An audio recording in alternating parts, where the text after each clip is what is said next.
Bonjour à tous, j'espère que vous allez excellemment bien aujourd'hui. On se retrouve pour parler biathlon, débrief de la dernière journée de compétition avant les championnats du monde du côté d'Antols Anterselva avec le relais dames.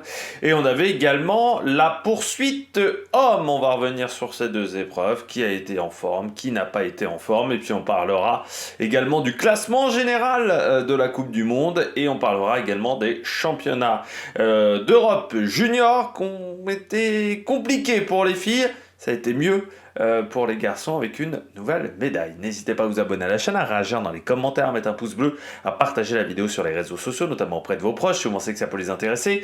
Dans les commentaires, n'hésitez pas à me dire qui vous a plu, qui vous a déçu. Quand vous abonnez à la chaîne, vous pouvez rajouter la petite cloche, comme ça vous êtes au courant des dernières vidéos qui sortent, notamment des vidéos cyclisme, biathlon, Vendée Globe, encore sur la chaîne. Si vous avez les moyens et que vous voulez soutenir mon travail, vous pouvez faire un super thanks. Vous pouvez également rajouter la petite cloche. Plus vous cliquez rapidement, notification miniature, plus les vidéos sont mises en avant par YouTube. N'hésitez pas à regarder, là aujourd'hui, il y a eu 4 vidéos qui sont... Enfin, c'est la 4e vidéo de la journée. Il y a une vidéo sur la Visma, la dernière étape du Tour de Lander ou encore la journée du Vendée Globe. Allez, du côté de cette épreuve de biathlon, il y avait des grandes interrogations avant ce relais. Déjà, voir comment la France allait performer sans Justine Breza, donc avec Océane Michelon. La Norvège, elle avait décidé de mettre l'équipe type, donc voir quel serait le niveau de performance de la Norvège. Est-ce qu'allait faire la Suède également sans Elvira Öberg? Est-ce qu'elle était en capacité de suivre? Parce qu'on savait très bien que pour les autres équipes, ça allait être compliqué. L'Allemagne avait mis une équipe bis. C'était pareil. L'équipe d'Italie, on sait, il manque Vitozzi, hein, donc ça reste toujours le même problème. Et pour la Suisse, il fallait quand même un petit peu être performante au tir. Et il fallait que des équipes de devant se plantent. Ce qui n'a pas été le cas du côté des 3 équipes de tête qui ont encore fait un très bon relais en termes de tir. Et j'ai envie de dire que sur la semaine, les filles ont quand même été assez impressionnantes sur leur qualité de tir sur les différentes épreuves. Allez, on commence tout de suite par cette victoire de la Suède. Victoire de la Suède avec un 0,6 aujourd'hui, donc 6 balles seulement de pénalité, avec une Anna Hubert qui n'a pas fait un super relais au tir. C'est vrai que c'est elle qui a été le plus en difficulté.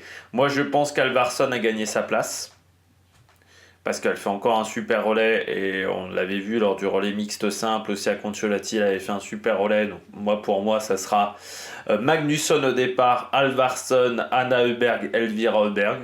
Je serais surpris qu'au championnat du monde on n'ait pas cette équipe-là. Que dire de la chute entre Tendrevold et Anna Hubberg? Pour moi, ça vaut pas une disqualification. Pour moi, ça vaut pas une pénalité. De toute manière, je crois que la Norvège n'a pas porté réclamation. En fait, pour moi, ça commence avec Tendrevold, en fait, qui met un petit coup dans la cheville à Anna Hubberg.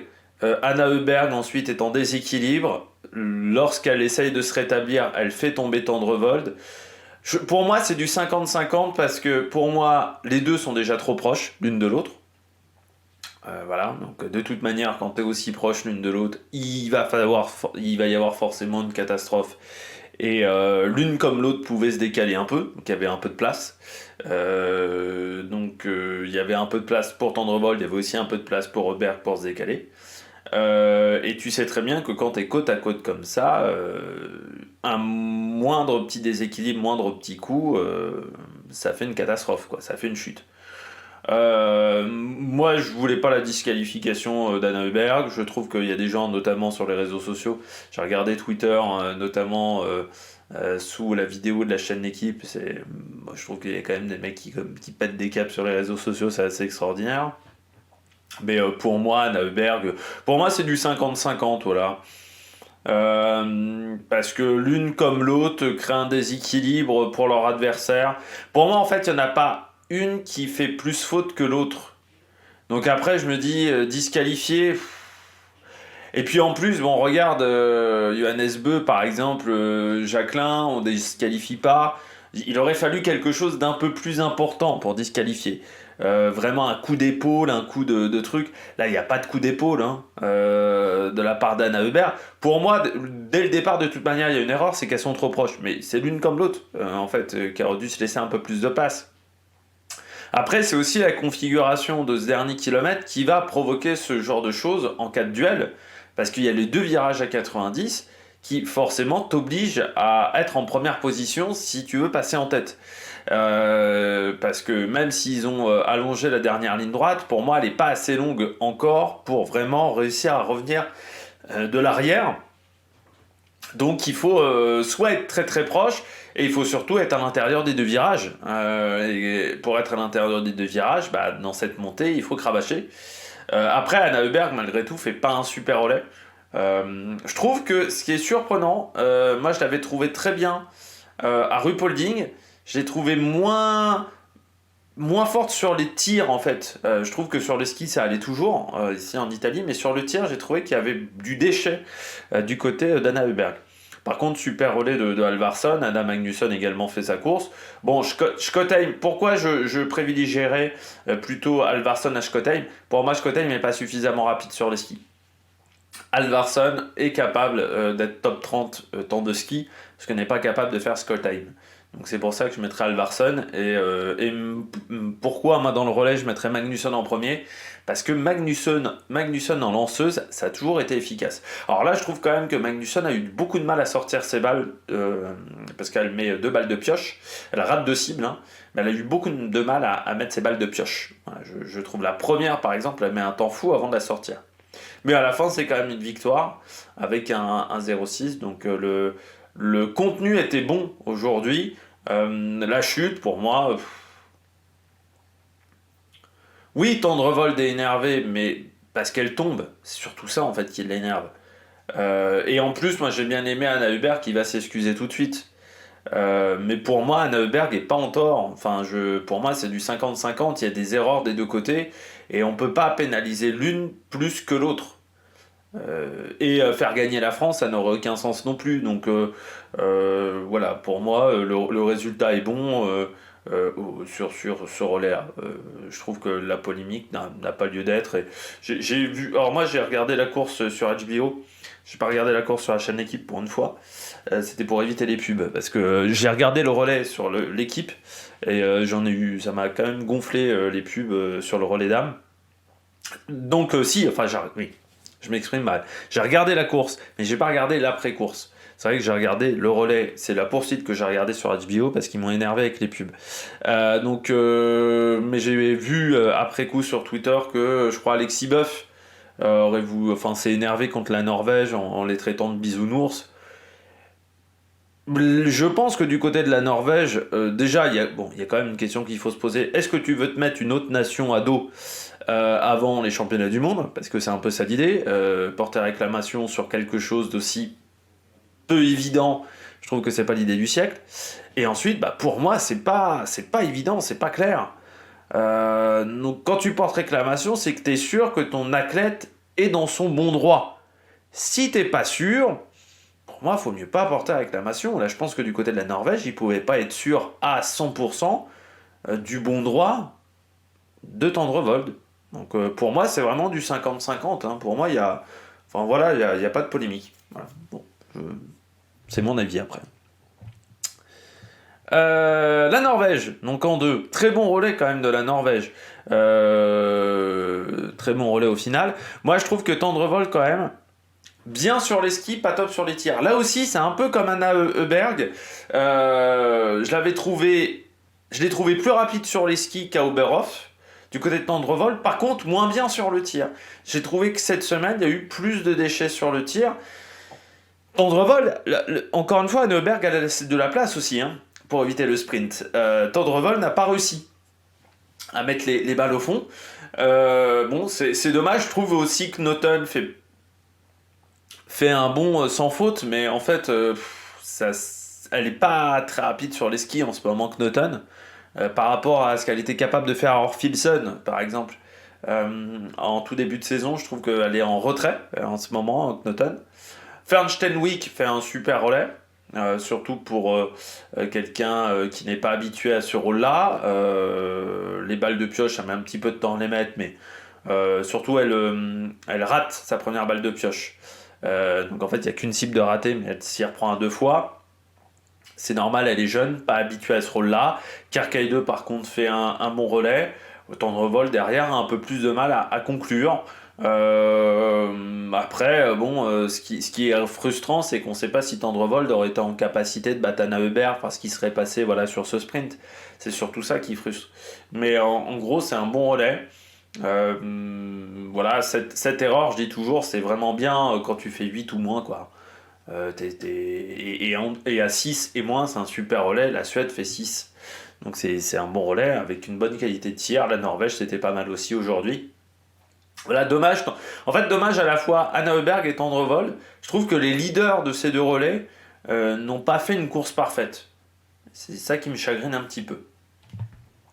Contrairement à la France. Oui, parce que contrairement à la France, pourquoi? Je trouve que Julia fait un super relais. C'était pas simple du côté de Julia, on était moins bien sur les skis. Je pense qu'on n'avait pas un super fart aujourd'hui. Il faut savoir que la piste a pas mal changé par rapport à la veille. Il y avait pas mal de plaques de glace, il a fait pas mal froid et je pense qu'on n'a pas réussi à s'adapter à ces changements de conditions. Donc on n'avait pas des super skis. Alors je préfère qu'on fasse des erreurs de fart aujourd'hui qu'on les reproduise pas aux Jeux Olympiques dans un an. Mais ouais, hier les garçons sur le sprint, pardon, vendredi, avait pas un super fort. Là aussi aujourd'hui, j'ai trouvé que sur les skis, c'était pas tip top. Alors peut-être qu'on tente des choses aussi sur les farts pour les Jeux Olympiques. Julia fait un super relais. Du côté des autres françaises, c'est pas parfait. C'est pas ignoble, c'est pas parfait. Déjà parce que à la fois Jeanne, à la fois Céane, une balle de pioche, ça se met au fond. Et ça a été le problème à la fois de Jeanne et à la fois d'Océane. Sur le premier coucher, je trouve que Lou se précipite, ce qui n'est pas habituel. Je trouve qu'elle a essayé de tirer plus vite un peu que la musique, ce qui provoque des erreurs du côté de Lou. Et de toute manière, sur les skis, on ne pouvait pas rivaliser avec la Norvège et la Suède aujourd'hui. Julia Simon a perdu 10 secondes au tour. Elle a perdu 10 secondes au tour. Océane Michelon, elle s'est écroulée sur la dernière boucle parce qu'elle ressort à 4-5 secondes de la Norvège, à ce moment-là, qui est en tête. Et elle s'écroule complètement dans le dernier tour, donc elle se fait dépasser par la Suède et elle a vécu vraiment un dernier tour compliqué, emmenée ensuite par les secouristes. Il me semblerait qu'elle fasse aussi un petit peu de tachycardie, notamment sur des situations de stress, et là elle était stressée, donc elle a vraiment souffert sur le dernier tour et avec l'altitude ça n'a pas aidé. En fait c'est Océane un peu qui nous fait perdre la course parce que dans l'idée, on perd 25 secondes sur le dernier tour, on perd 20 secondes sur le dernier tour à ce moment-là. Mais même Julia, elle n'est pas en capacité de rivaliser avec Anna Heuberg et avec Tendrevol sur les skis aujourd'hui. Donc, c'est pas que de la faute d'Océane, c'est un peu un tout. Il y a Lou qui fait 2 erreurs, c'est pas habituel. Jeanne qui met pas la balle de pioche au fond. Océane qui met pas aussi la première balle de pioche au fond. Julia, malgré on va dire un 9 sur 10, mais malgré seulement une balle de pioche, elle n'arrivait pas à revenir sur les skis non plus, donc c'est un peu à tout. Mais c'est de l'expérience. Voilà, Océane Michelon, elle n'est pas habituée à prendre des relais. Jeanne Richard non plus. C'est de l'expérience pour elle. Et puis de toute manière, Justine n'est pas au top mentalement, j'ai l'impression. Des quelques interviews que j'ai vues de Justine Brezaz, c'était pas parfait. Donc mentalement, je pense que ça a été aussi une décision du sélectionneur, du staff, mais aussi de Justine qui est peut-être avait besoin d'une journée en plus de récup aujourd'hui du côté de Antols. Mais voilà, dommage Dommage Océane, qui a vécu un relais difficile, et c'est vrai que je disais qu'elle était très régulière depuis le début de saison, c'est presque l'un de ses rares plantages, mais un dernier tour qui a été très compliqué, c'est peut-être aussi la difficulté de récupérer d'un effort à un autre, on en parlait je crois hier, j'avais dit, c'est vrai que ce qui va être difficile sur ces Jeux Olympiques, ça va être d'enchaîner les épreuves, parce que bah ouais, t'as 2 jours normalement, hein, c'est une course tous les 2 jours à peu près, et là, ça va s'enchaîner pas mal, et avec l'altitude, ça va vraiment pas être évident. Donc il va falloir vraiment se préparer à ça, se préparer à faire des efforts, mais à récupérer de ces efforts aussi en altitude. Donc ça va être le gros travail, je pense, des staffs pendant l'intersaison, euh, pendant la préparation, de préparer les corps à ça, et à cette altitude à Antols, où on va pas rester que 2 3 jours à Antols. On va rester 2 semaines, donc il va falloir s'habituer à ça, et peut-être arriver plus tôt sur le site de compétition aussi, pour pouvoir voilà, mieux accepter l'altitude de ce côté-là. Bon, la Suisse, bah, c'est dommage, la Suisse 1-8. C'est Gasparine qui a eu un tir debout vraiment très compliqué. Enfin, elle passe complètement à côté. Elle met beaucoup de temps en plus à mettre les balles de pioche et elle en rate une, donc ça a été très compliqué. Sinon, le reste du relais est bon. Quand tu vois qu'elles sont à 2 minutes, mais après c'est sur les skis. Est-ce qu'au championnat du monde, elles sont capables d'aller chercher peut-être 20 ou 30 secondes sur les skis avec l'ambiance autour? Ça, c'est la grande interrogation du côté de la Suisse. Voilà, il a manqué. Voilà, Gasparine passe à côté. Aïta Gasparine. Du côté de l'Italie, bah là, c'est Carrara qui passe à côté sur le dernier relais. Vraiment, elle a souffert. Vireur, c'est pas parfait non plus, hein. Mais malgré les problèmes de vireur, elle tenait quand même bien la 4e place, comme on a fait un super relais. Mais le problème, ça a été Carrara bah, qui se rate complètement sur le debout. Donc c'est pour ça qu'elles sont 6. L'Ukraine, bah, pas grand chose à dire, hein. Il manque du rythme sur les skis, mais sur le tir, c'est là. L'Estonie, c'est un peu pareil, hein. Le tir est pas suffisamment bon. L'Allemagne, ouais, il y a un peu trop de pioches, mais bon, déjà, il n'y a pas de tour de pénalité. Le relais était quand même compliqué. Moi, j'ai bien aimé ce qu'a fait Sofia Schneider, que ça soit en temps de ski et en performance sur le pas de tir. Après, c'était un relais même pas expérimental. On faisait tourner, quoi, sans Grossian, sans Preuss. On savait que ça allait être compliqué, la Slovénie. 1-11 du côté de la Slovénie, c'est Lampic. Alors, Lampic, elle a fait des tirs catastrophiques cette semaine, hein. Sur le debout, ça a été vraiment terrible. Elle a rarement fait moins de 3 erreurs, hein. Donc ça a été compliqué cette semaine pour Lampic. Et puis le Canada, qui était bien, mais c'est la vitesse sur les skis, parce qu'elles étaient bien. Et puis oui, Nadia Moser, la tête d'affiche, on va dire un peu de cette équipe, qui a souffert sur son relais, hein. 0,4, c'est pas exceptionnel. Mais sinon, c'était un bon relais, hein, de la part des Canadiennes. Elles étaient vraiment dans le top 8 pendant très très très longtemps. Et puis pas mal d'équipes qui ont fini à un tour et qui ont un peu souffert aujourd'hui. Notamment la Bulgarie qui a été lapée, comme on dit, très vite. Bon, du côté de ce relais, des performances de chacune des concurrentes. Scottheim fait un bon relais sur les skis, on pourrait croire, mais en fait, les 2 premiers tours, c'est tout le monde se regarde un petit peu, donc personne n'attaque vraiment. Alvarsson, je pensais qu'elle était plus proche sur les skis que ça, mais elle a en fait souffert. Je pensais qu'elle était un peu mieux que ça sur les skis.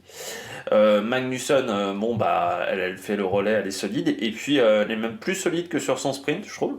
Et puis Anna Heuberg, meilleur temps, mais bon, temps de revolt, il y a la chute, donc forcément elle a perdu du temps dans l'affaire.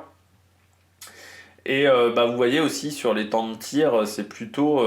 C'est pas si rapide que ça sur les temps de tir du côté de Magnussen et de Heuberg, mais on limite plutôt bien la casse à chaque fois, donc c'est ce qui fait la victoire aujourd'hui. La Norvège, meilleur temps de ski, malgré Oknoten qui est seulement 8ème et qui a souffert. Bon, on voit Fernstenwick, Kierkeide, Tendrevold à chaque fois deuxième temps de ski, et Tendrevold, vous voyez que deuxième temps de ski, mais elle perd 13 secondes sur la chute et c'est quasiment le temps perdu sur la chute.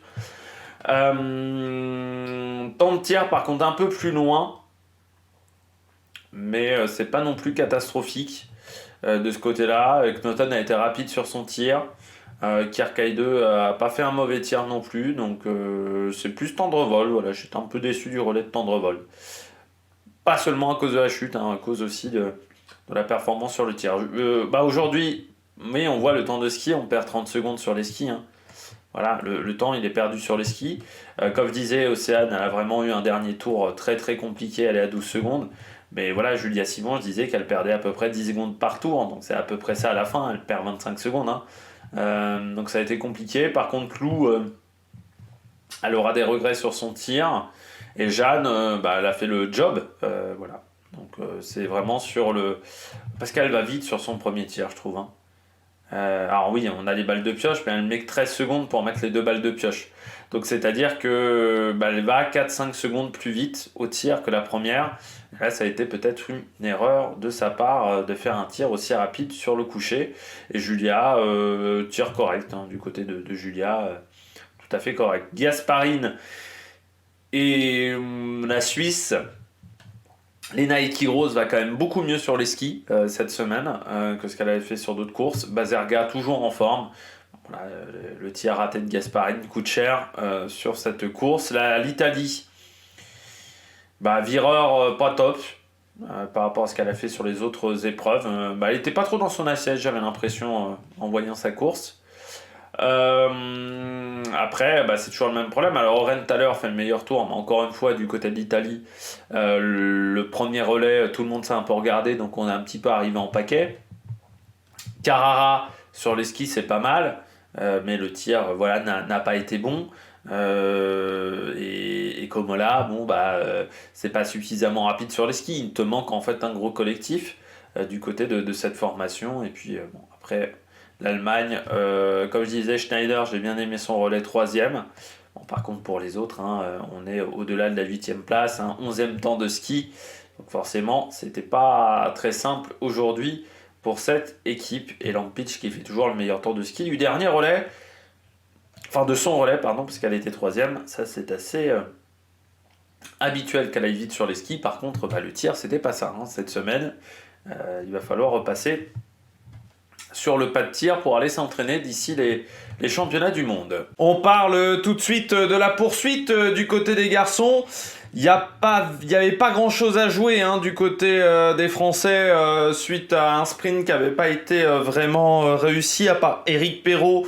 Et il aurait fallu faire la course parfaite, et encore, quand tu vois les écarts qu'il avait quand même avec le groupe de tête au départ, même ça aurait été compliqué. Parce que, comme on peut le voir, Sturla n'a pas ouvert la porte. Une performance magistrale de Sturla Lagrid. Et je suis un peu rassuré pour l'an prochain, pour tout vous dire, avec Sturla Lagrid, parce que, vous savez, je m'étais posé la question, est-ce qu'il va réussir à accepter ce statut de leader ? Avec le départ des frères Beu, il pourra plus se cacher. Ça sera le leader de l'équipe, le capitaine de l'équipe. Et je m'étais dit, est-ce qu'il va assumer ça ? Aujourd'hui, il a assumé le statut de leader.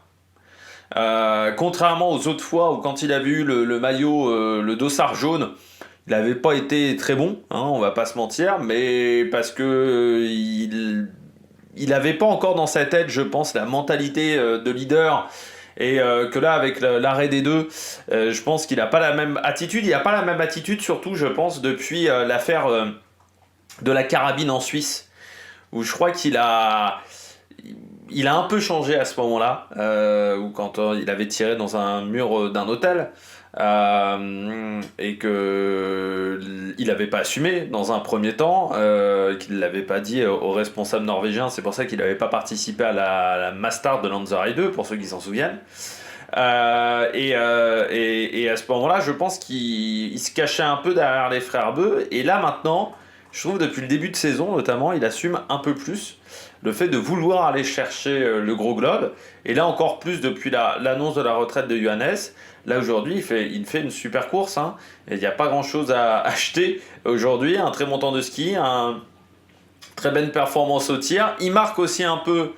il tape du poing sur la table par rapport à ses adversaires en leur disant regardez, je suis capable de faire ça, donc dans un an il va falloir aller me chercher. Vous avez l'été pour bosser, mais n'oubliez pas ce que j'ai fait à Antols cette année.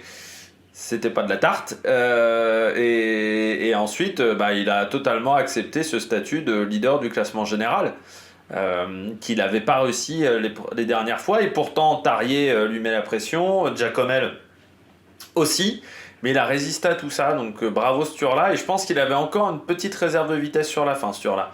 Je pense même au sprint, je suis pas sûr que Tarrier aurait été le chercher. Parce que j'ai l'impression qu'aujourd'hui, il était vraiment en très grande condition sur la grid. Tarrier-Beu, c'était sa dernière fois en Tols, mais j'ai l'impression que contrairement à Johannes, il n'y a pas trop pensé. Ça n'a pas trop été un problème. Bon, il fait un 19 sur 20, c'est une super course encore de Tarrier. Il est surtout tombé en fait sur un très grand Sturla à la grid. Le troisième tir est exceptionnel entre les deux. Regardez le troisième tir, Giacomelli, Tarrier et Sturla, les trois ensemble, c'est vraiment du grand art.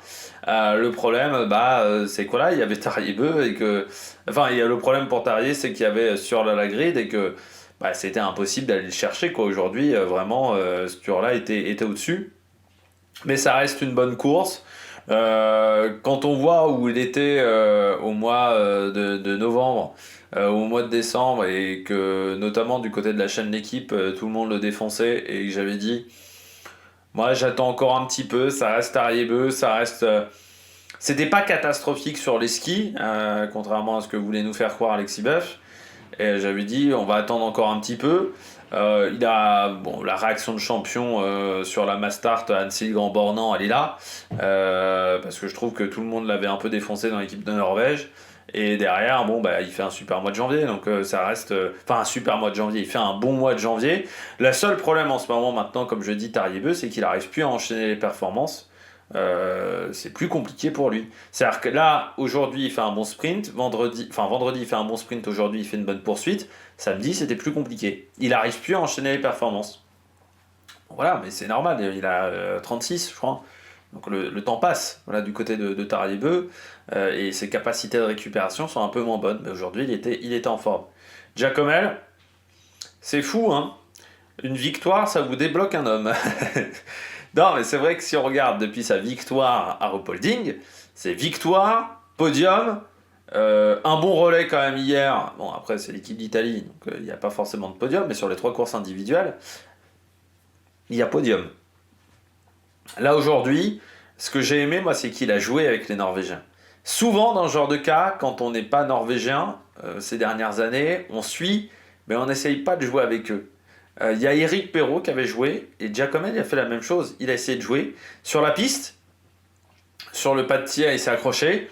Ça reste quand même un 18 sur 20. Il a mis beaucoup d'énergie sur les skis, Giacomelli, mais il a essayé de leur faire mal. Il aurait pu se cacher dans leur ski et puis les laisser faire, non. Il a essayé de leur faire mal. Bon, ça n'a pas marché. Ça fait quand même une belle course. Ça fait encore un beau podium. Je pense qu'il y a beaucoup de choses à retenir de positif dans le contenu de sa course aujourd'hui à Giacomelli. Voilà, il est tombé sur plus fort. Voilà, Sturla n'a pas craqué, Tarrier n'a pas craqué, mais il a tout fait et tout bien fait pour essayer de les faire craquer. Bon, c'est lui qui est parti à la faute. Ça reste quand même une course intéressante à 18 sur 20. Ouldal, aujourd'hui chez les garçons, il ne fallait pas faire d'erreur. Hein. Ouldal n'a pas fait d'erreur. Voilà, 19 sur 20 aujourd'hui du côté d'Ouldal. Il part 4, il arrive 4. Il était bien sur les skis.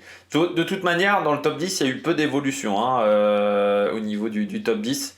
Je crois que c'est Quentin au final qui fait la plus grosse remontée dans le top 10. Sinon, tous les autres étaient déjà dans le top 10 ou proche du top 10. Il y a eu assez peu de gros changements de place, à part, je dirais, du côté de certains Français.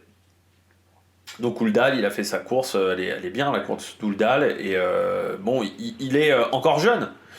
Mais sur les skis, ça va vite. Voilà, il a sa place au championnat du monde.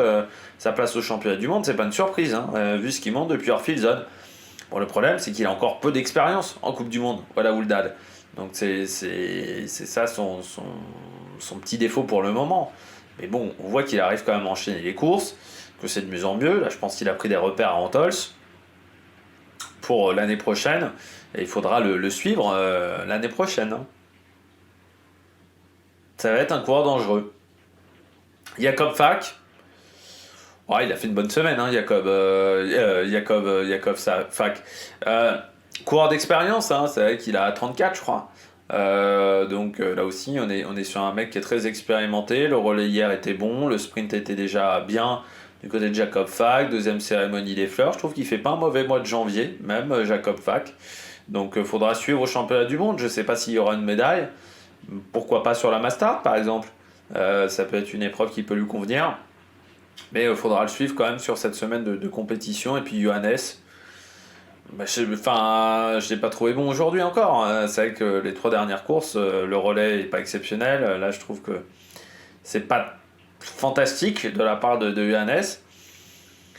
Euh, le tir est pas top. Et je trouve que c'est fou parce que je vous avais dit l'an dernier, ça avait été plutôt le mois de décembre qui avait été compliqué. Ensuite, il avait vraiment fait des performances de dingue en janvier. Et après, ça avait bien fonctionné. Je vous avais dit en décembre, je le trouve plus en forme que l'an dernier. Sauf que là, en janvier, le repolding a été compliqué, Antol, ça a été compliqué. Donc c'est vrai qu'en termes de performance, là, c'est pas fantastique. Et notamment le tir, hein. Et le tir debout, il y a pas mal d'erreurs sur le tir debout, hein, du côté de Johannes. J'ai pas vu son temps de ski. Je pense pas que ce soit si exceptionnel que ça encore. Bon, la chance pour lui, c'est qu'Antols, il ira pas l'année prochaine. Mais je suis pas hyper confiant pour Lanzarote 2. Je suis pas, tu vois, je suis pas à 100% de me dire, il va aller encore faire, il va claquer encore 150 médailles. Je suis pas sûr, tu vois, Johannes Beu, parce que ouais, je trouve pas top. Eric, dommage les erreurs sur le coucher, parce que ça te met hors jeu d'entrée. Après, vraiment, tu vois, il a 1,30, même sans ces 2 erreurs-là. Allez, il cherchait la cérémonie des fleurs, mais il faisait pas plus, quoi. Il faisait 5 ou 6, mais pas mieux. Il en manquait. En fait, c'est le sprint qui coûte cher, quoi, l'écart au sprint. Et, et sur les skis, il était pas mesure, enfin, il était pas plus rapide en fait, hein, donc ça reste le problème du côté d'Eric. Je trouve quand même qu'il marque un peu le pas en cette fin de mois de janvier sur les skis. Donc on verra ce que ça donne ensuite, mais voilà, je trouve qu'il marque un petit peu le pas, un petit peu de fatigue, voilà, j'ai l'impression, du côté d'Eric Perrault. Et puis 8ème, Quentin, comme le relais hier, super course. Il fait déjà un super relais hier, là il fait une super course, un très bon temps de ski, hein, parce qu'il est deuxième temps de ski aujourd'hui. Dommage qu'il soit parti de SAR 28, parce que voilà, dommage qu'il ait fait que 6 sur 10 après le sprint, parce que là aujourd'hui, c'était une très bonne course. Et Samuelson, c'est un peu pareil, hein, les deux se sont suivis. Là aussi, dommage le sprint, parce que ça coûte très cher en termes de performance. Si on continue, Hardweg plus 7 places, Horn, pas exceptionnel. Je trouve que les Allemands sur les skis sur cette semaine, ça n'a pas été top. Par rapport aux filles, là je trouve que les garçons ont eu du mal. Donc faudra voir, est-ce que c'est l'altitude qui leur a pas réussi, est-ce que vous n'avez pas forcément le bon fart pour les courses des garçons. Mais ouais, là, je trouve qu'aujourd'hui Horn c'était pas non plus exceptionnel. Guigona très bon. Dommage la dernière erreur sur le debout, mais parce qu'elle sort du top 10, mais vraiment il fait une super course de l'arrière, puis une grosse remontée, hein. Aujourd'hui il gagne plus de 30 places, hein, donc ça c'est quand même pas n'importe quoi. Poncilioma, trop d'erreurs au tir, hein. 3 et 3, bon voilà, 14 sur 20 c'est pas suffisant aujourd'hui. Durchenko, pas assez rapide sur le ski, voilà, et puis en plus il partait de loin, pardon. Emilien, je trouve que la course, voilà, c'est sur 20 c'est pas suffisant, mais là aussi j'ai trouvé un petit peu de fatigue quand même, Emilien, sur cette semaine. Et puis Fabien Claude, sur les skis ça a avancé, j'ai l'impression pas tant que ça du côté de Fabien Claude, et malgré un 18 sur 20, il fait que 18ème, quoi, et il fait que 19ème, donc j'ai l'impression que là, c'est peut-être pas les skis, hein, c'est peut-être qu'il n'a pas réussi à s'adapter à l'altitude, Fabien Claude, parce que quand on voit Antonin Guigona, Antonin Guigona qui part de plus loin, avec aussi un 18 sur 20, finit devant lui. Donc c'est pas exceptionnel. Et puis Emilien Claude, là aussi 16 sur 20, pas suffisant, voilà, pour Emilien, qui gagne quand même 4 places, mais c'était pas suffisant sur cette épreuve, en sachant qu'il y avait pas mal d'absents au départ. Stromsheim, voilà, je rappelle que Dalleux est en IBU Cup, hein. Voilà, pas suffisamment fort sur les skis, hein, c'est toujours le même problème. Kuhn, malgré un 18 sur 20, il fait que 27ème, donc il gagne que 13 places, hein, là aussi. Et puis Zobel, 18 sur 20, partait de loin. Après, encore une fois, Hornig. Ah, ça a été compliqué, parce qu'en plus, à un moment, il fait une erreur de culasse. Donc c'est dommage de ne pas avoir concrétisé un bon sprint avec une bonne poursuite derrière. Donc dommage du côté d'Hornig. Et puis Strello aussi compliqué au tir, avec un 15 sur 20 seulement. Et encore une fois, beaucoup d'absents. Avec la fatigue des dernières courses, Swerum n'était pas là, Sepala n'était pas là non plus. Donc voilà, beaucoup de fatigue, on sent pour les concurrents. On regarde tout de suite les performances sur les skis. Alors j'ai dit une bêtise, mais Sturla fait 12e temps de ski. Je pensais que c'était lui qui était meilleur temps de ski, mais j'ai dit une bêtise. Mais on voit hein, que par rapport à Tarier, et on voit que Jacomel a été plus rapide qu'eux sur les skis, qu'il leur a mis vraiment la pression, notamment sur le 3e tour. Mais ça n'a pas suffi à déranger Sturla et Tarier. On voit que Sturla fait pas un dernier tour déconnant en plus. Hein. Voilà, il met du rythme. Ouldal, bah, pas mal. Hein. Alors dernier tour un petit peu plus compliqué pour Ouldal. On voit qu'il a souffert sur le dernier tour, mais c'est normal, il est jeune hein, sur les 2 derniers tours. Il est parti sur un gros tempo. Sur la fin, ça a été un peu plus compliqué pour lui. Encore une fois, c'est de l'expérience. Jakob Fag, bien, bonne semaine. Du côté du Slovène, là aussi, 2 derniers tours peut-être un peu plus compliqués. Johannes, c'était mieux sur les skis, hein, 2e temps de ski. Mais ouais, sur le tir, pas efficace. Quentin, bah, on voit, hein, le temps de ski était bon encore aujourd'hui. Eric Perrault, bah, tu vois, en retrait sur les skis. Hein, pas fantastique, alors même si il relâche quand même un peu sur le dernier tour. C'est quand même pas voilà, un relais, c'est pas une course fantastique voilà, pour Eric. Quentin, Samuelson 7e temps, donc voilà, belle course. Guigona, bah, 9e temps de ski aujourd'hui, donc très bon. Très bon sur ce relais. Ponsioma, meilleur temps de ski, mais bon, trop d'erreurs, hein, comme d'habitude, j'ai envie de dire pour Ponsioma. Jasper Nellin, 4e temps, qui avait déjà fait un relais pas mal. Bah, c'est bien, ça progresse. Jacqueline, 5e temps, pourtant sur les skis, mais ouais, j'ai trouvé un peu fatigué. Et puis il y a Fabien Claude, 14e temps de ski, bah, c'est pas si déconnant que ça, mais ouais. C'est que devant, ils ont surtout été vite. Et puis Emilien, 3e temps de ski, donc ça c'est super. Mais 16 sur 20, donc un peu trop d'erreurs au tir. Voilà. On regarde les performances au championnat d'Europe. Il y avait les mass start du côté des garçons et des filles sur ces championnats d'Europe. Pardon. Ça s'est bien passé pour les garçons avec le titre pour Bottet et à la 5e place pour Carlier. Donc ça c'est vraiment bien du côté des Français avec 2 concurrents dans le top 5. Carlier 18 et 18 également pour Bottet, donc très très belle course des deux. Si on regarde les autres Français, vous avez donc Gratalou 10e avec pourtant 4 fautes. 4 fautes également pour Garnier 14e, donc on voit que sans ces fautes là bah, ça pouvait peut-être jouer devant hein, pour Gratalou. Poirot 4 erreurs aussi et toutes sur le tir debout. Et puis Del Sol 6 erreurs comme Perilla, Bottonnet, ça a été plus compliqué et ça ressemble un peu plus à ce qui s'est passé du côté des filles où là, bah, en termes de tir, ça a été un peu la cata aujourd'hui du côté des Françaises. On va commencer alors avec la seule qui a été performante, c'est Perrin qui finit à 5e. Roguet, 7 erreurs, 10 erreurs pour Bondou.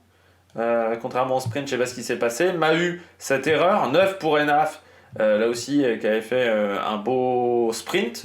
Laine, 10 erreurs, 9 erreurs sur Burgot, sur Burgeot, pardon, donc ça a été très compliqué pour ces jeunes concurrentes qui maintenant feront les championnats du monde, mais ça sera fin février les championnats du monde. Et du côté de la suite de la saison en Coupe du Monde, donc on rappelle les championnats du monde, ça commence le 12 avec le relais mixte, le sprint pour démarrer le 14 février. Et puis on aura ensuite donc 2 poursuites qui s'enchaîneront le 16, avant les individuels, le relais mixte simple et les relais qui s'enchaîneront le 22 février. Donc le dernier week-end, on aura relais et mass start qui s'enchaîneront. Et puis ensuite, la fin de saison au mois de mars avec Nové Mesto Poliuka et Oslo All Made Colon, j'ai envie de dire un petit peu comme d'habitude, avec sprint, poursuite, relais à Novo Mesto. Poliuka, ça sera individuel, relais mixte et mass start. Du côté de cette épreuve, et Oslo, eh bien, sprint, poursuite, mass start, voilà, sur cette épreuve. Donc plus de relais, si encore un relais par sexe, pardon, du côté de Nové Mesto pour ses concurrents. Et puis on regarde les classements en Coupe du Monde pour le moment. Preuss toujours en tête, hein, vous voyez, donc avec encore pas mal d'avance sur Loujean Mono. Pour le moment, parce que 879 plus 13, donc ça nous donne un 92 points pour le moment d'écart. Elvira Roberg est troisième devant Julia Simon. Julia Simon qui est 4, mais c'est très serré avec Julia, Jeanne Richard, Océane Michelon. On voit qu'il y a un beau combat entre les trois. Et puis Célina Grossian qu'il ne faudrait pas oublier. Minkinen, bah, ça lui coûte cher. La poursuite qu'elle n'a pas participé et son raté sur le sprint. Justine 9e, Kierkeide 10e. Et puis Dorothea Wierer, toujours 11 devant Alvarsson, Voigt, Hauser et Leotelli qui rentrent dans le top 15 avec sa belle performance sur le sprint. Et sur la poursuite surtout, où elle a été dans le top 10. Sur la... qui a donc désormais 48 points d'avance sur Johannes Beu, Eric Perrault, 3e, très proche de Emilien Jacquelin, Tarier-Beu, Samuelson, tout ça c'est très proche. Swerum, 7e, qui marque le pas. Quentin Fillon-Maillet, 8e, devant Giacomel qui remonte fort, Fabien Claude, 10. Et puis Navrat, Ouldal également qui remonte, Jacob Fack qui fait une belle semaine, Stromsheim et Pilrouchny pour conclure ce top 15. Eh bien, j'espère que vous avez aimé cette vidéo. Si vous avez aimé cette vidéo, n'hésitez pas à vous abonner à la chaîne, à réagir dans les commentaires, à mettre un pouce bleu. Et puis nous, on se retrouve pour de nouvelles aventures sur Amérique Production. Ciao, ciao!